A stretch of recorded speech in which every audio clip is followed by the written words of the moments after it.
Good morning. It's Monday morning. It's 6:45 and this is the 12th of 53 consecutive 5-mile walks from the Wrexham Memorial Wheel to the Miners' Rescue Centre and back again. Yesterday we learned of the realisation that something had gone seriously wrong underground, and we ended with the night overman Parry Davies phoning William Bonzel, the pit manager, to tell him something's happened down the Dennis. I think it's fired.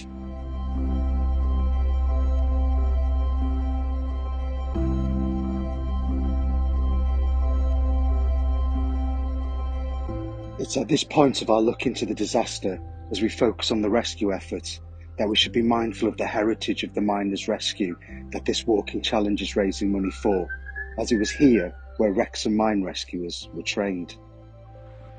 The actual explosion took place at 2 a.m, and the historical record states that in no time the hooter had sounded and officials were being awakened by telephone and knockers up.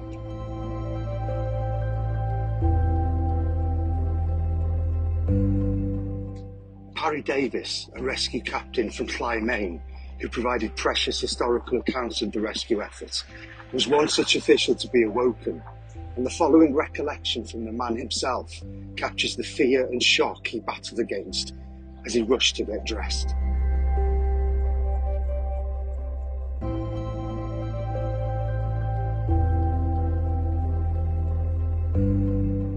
It was 4:30 a.m. on that fateful morning that I was awakened by some terrific knocking at the front door of my home.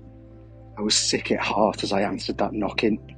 The message: all rescue men are needed at Gresford, 300 men down the pit, and only a very few have got out.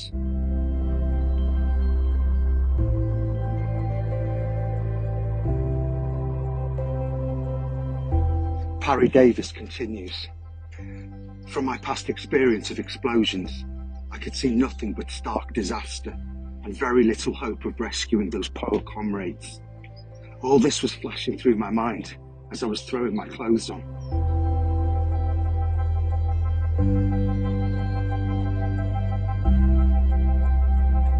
And then Parry Davies' mind switched to his own family. But what of my home? Only the previous week I'd lost my little daughter of 5 years, the joy of my life and the very apple of my eye. The tears were still wet on my cheeks, and sighs were still issuing from my heart. Surely my cross was already heavy enough. I had a full load, and yet this was more.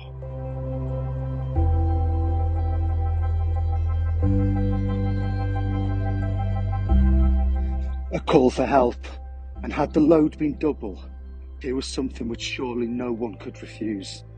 My duty was pointed out to me quite clearly, and the home I was leaving must try to bear the burden and hope for the best.